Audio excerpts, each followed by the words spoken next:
All right, let's dive in. Today we're looking at this blog post called This Week in Review from kianmeng.org.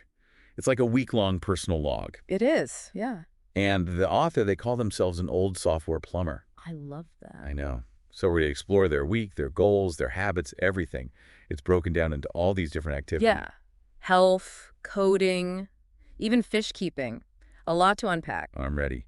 Let's start with health, because, wow, this person is dedicated. Seriously. 7 hours of sleep every night, 5,500 steps a day, intermittent fasting. And the diet, pretty specific. It's like a system, not just, oh, I want to be healthy. Right. And they're paying attention, like switching to a firmer mattress to sleep better. Oh, tell me about it. I've tried every mattress. They even got sore muscles from painting. Shows you even simple stuff can be physical. Totally. It's like they're fine-tuning their body for peak performance. Like a high-performance machine. Exactly. But it's not just physical, right?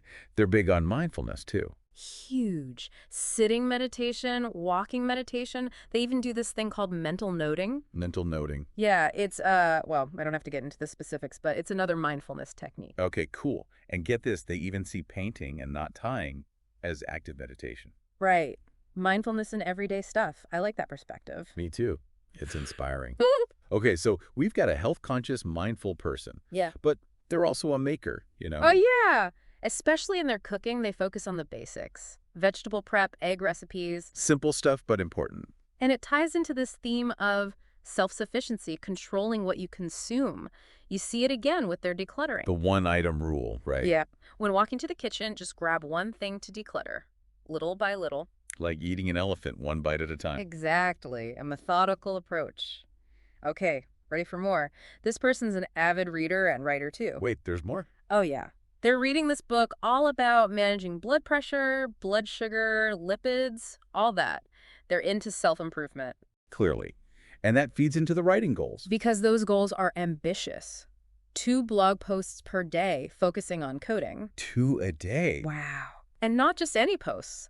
They even use AI tools like Gemini and Notebook LM to make their writing even better. So, like, they're constantly improving. Always iterating. And this brings us to their self-proclaimed title, Software Plumber. Okay, I've been waiting for this. Software plumber. Explain. So it's like, a regular plumber fixes pipes, right? Yeah. A software plumber, they focus on the essential behind-the-scenes stuff in software, making sure everything works smoothly. Less flashy features, more making sure data flows. Exactly. They build the infrastructure that other developers use. Oh, I see. And this person, they do open source contributions every day, even little stuff like trivial typos, they call them. Gotta have attention to detail. Oh, for sure. And they work with all these different languages. Go Python, Elixir. Elixir. That's pretty niche, right? Yeah, it's a functional programming language. They're clearly not just your average coder.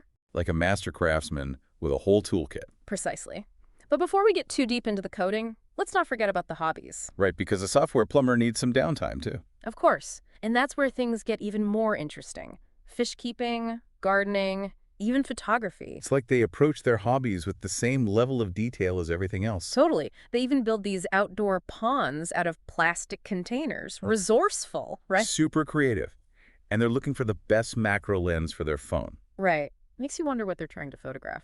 But we'll save that for later. Definitely. So we've got a health-conscious, mindful maker who's also a skilled coder and a hobby enthusiast.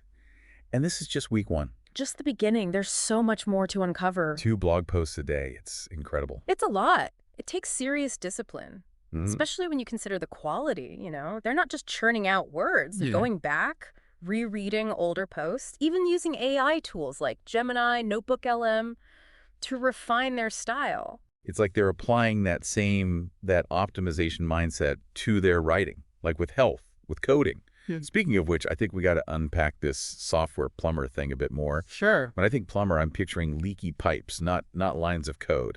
Yeah. It's a metaphor, right? Software plumber, often it's developers who focus on those, the less glamorous parts, the essentials. Those pipes that make it all work behind the scenes. Exactly. Building the infrastructure so other developers can build on top of it. And this person, they're clearly skilled. Daily contributions to open source projects. They mentioned addressing trivial typos, updating CI. What's that all about? So CI, that's continuous integration. Okay. It's where code changes are. They get merged frequently, tested automatically, like a robot plumber, always checking for leaks. keeping everything flowing smoothly. Right. So updating those CI configurations, it's essential work. Make sure those tests run properly, catch issues early. Unsung hero type stuff. Yeah. And then there's PR contributions. PR meaning pull request. Oh, right. I've heard that term. It's like a proposal to change the code base. Open source projects, anyone can submit a PR, fix a bug, add a feature. So it's collaborative, everyone making the software better. That's it. Our software plumber, they're not just fixing leaks, they're improving the whole system for everyone. The community plumber. Yeah. Makes sense. But on top of that, they've got their own recreation pet projects going on, too. This is where the real passion comes out, I think. Personal coding, separate from work, from open source. Like building their dream house. Yeah. Experimenting, customizing. Yeah.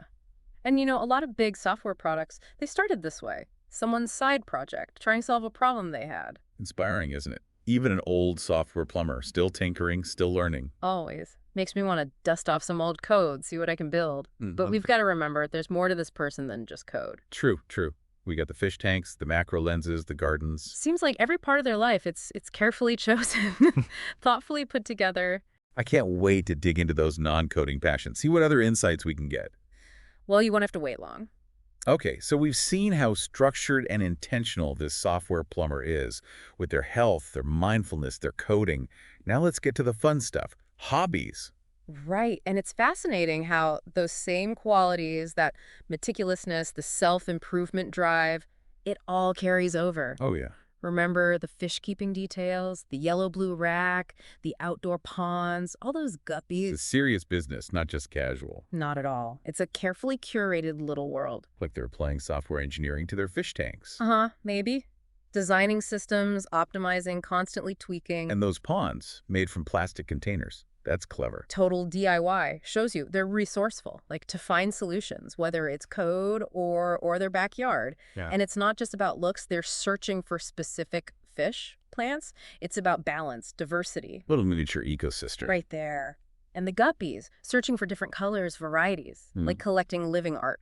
I love that. It's intentional, Even with hobbies, there's goals. Absolutely. Like with that best macro lens search. Still makes me wonder what they're photographing. Got to be something small. Right, you don't use macro for landscapes. Macro is all about the tiny details. Flower petals, insect wings, the textures you wouldn't normally notice. The whole hidden world. Exactly. And it takes patience, observation. You got to slow down, really see the subject. It's almost mindful in itself, Yeah. Paying attention to the present moment. Totally. That same mindfulness from meditation, it shows up here, too. And then there's gardening, which is, well, more of that structured approach. Oh, yeah, I remember. Growing portulaca, setting up workspaces, even relocating plants for better growth. Each plant, it's like an individual project, understanding its needs, creating the right conditions. It's a respect for nature, working with it, not against it. Definitely. And it brings us full circle, doesn't it? Health, coding, hobbies, there's this thread running through it all. Self-awareness, discipline, this drive to learn and grow. It's inspiring. Honestly, it shows you a fulfilling life. It's not about fitting some mold. It's about those passions, that intentionality, finding joy in, debugging code or tending your guppies. Well said. I think that's a great takeaway from this deep dive. It's not just about the what this person does, but the how. It's food for thought for all of us. Definitely. So as we wrap up, we want to leave you with a question. What does your ideal week look like? What brings you joy? What are you working towards? Maybe take a page from our software plumber here and try making your own week in review. You might surprise yourself with what you find. Until next time, happy exploring.